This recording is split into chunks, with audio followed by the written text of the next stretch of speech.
Halo, Assalamualaikum warahmatullahi wabarakatuh.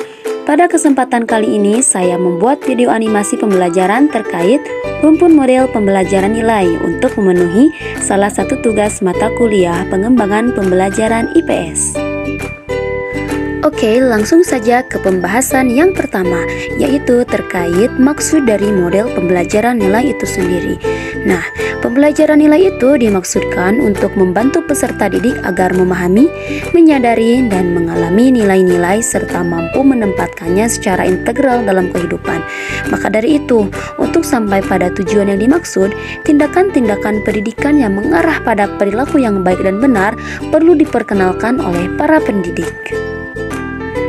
Pada proses pendidikan nilai, tindakan-tindakan pendidikan yang lebih spesifik dimaksudkan untuk mencapai tujuan yang lebih khusus, seperti yang dikemukakan oleh Komite Asia and the Pacific Program of Educational Innovation for Development.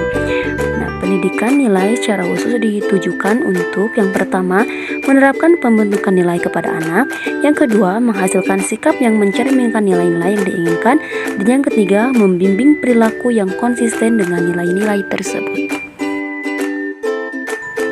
Pendidikan nilai sebagai ilmu memiliki karakter. Disebut karakter karena melalui pendidikan nilai, kita dapat berpikir kritis, analitik, dan selektif terhadap harga nilai yang terdapat dalam filsafat dan ilmu pengetahuan. Karakter pendidikan nilai sebagai ilmu yang bersifat kritis, analitis, dan selektif menempatkan pendidikan nilai pada dua kedudukan di antara disiplin-disiplin ilmu lainnya. Kedudukan tersebut diantaranya adalah yang pertama, meta-analisis, yaitu suatu upaya mengkritisi kebenaran-kebenaran yang dicapai ilmu pengetahuan dan filsafat berdasarkan pertimbangan spektrum nilai agama dan budaya. Kedudukan yang bersifat filosofis ini bermuara pada pemahaman tentang hakikat manusia yang ditelaah dari sudut pandang filsafat dan keyakinan bangsa.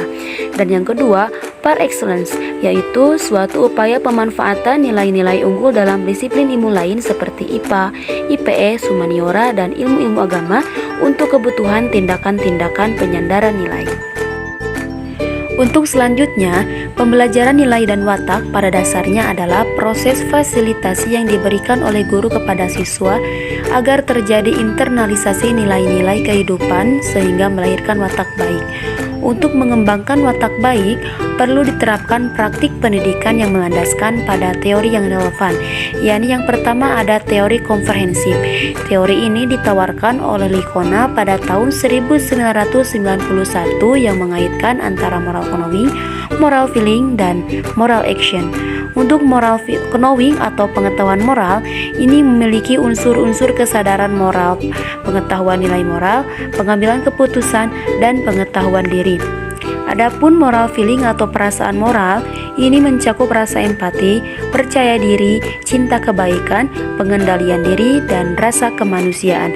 Dan adapun moral action atau tindakan moral, ini mencakup kemampuan melakukan, kemauan melakukan, dan kebiasaan melakukan.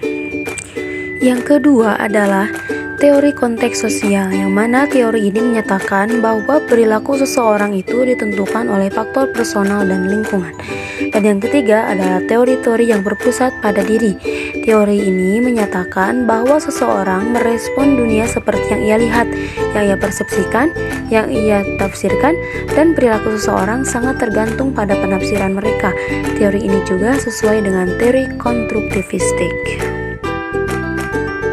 Untuk selanjutnya ada pendekatan pembelajaran nilai. Pendekatan pembelajaran nilai adalah tindakan pembelajaran yang berpola dan terorganisir sehingga memberikan proses pembelajaran yang bermakna pada peserta didik, dan dari proses pembelajaran tersebut pendidik dapat menemukan jalan hidupnya di masa depannya.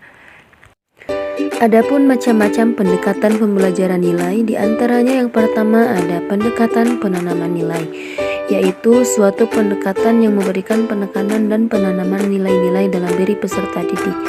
Tujuan dari pendekatan ini adalah yang pertama, diterimanya nilai-nilai oleh siswa, dan yang kedua, berubahnya nilai-nilai siswa yang tidak sesuai dengan nilai-nilai sosial yang diinginkan. Pendekatan yang kedua adalah pendekatan perkembangan kognitif. Dikatakan perkembangan kognitif karena karakteristiknya memberikan penekanan pada aspek kognitif dan aspek perkembangannya.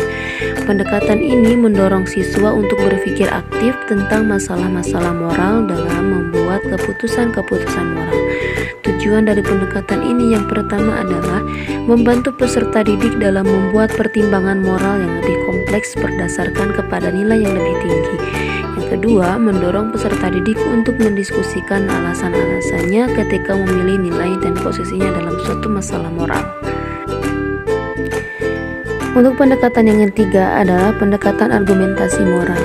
Pada pendekatan ini memberikan penekanan pada perkembangan kemampuan siswa untuk berpikir logis dengan cara menganalisis masalah yang berhubungan dengan nilai-nilai dalam masyarakat dan mencari alasan pembenaran secara moral.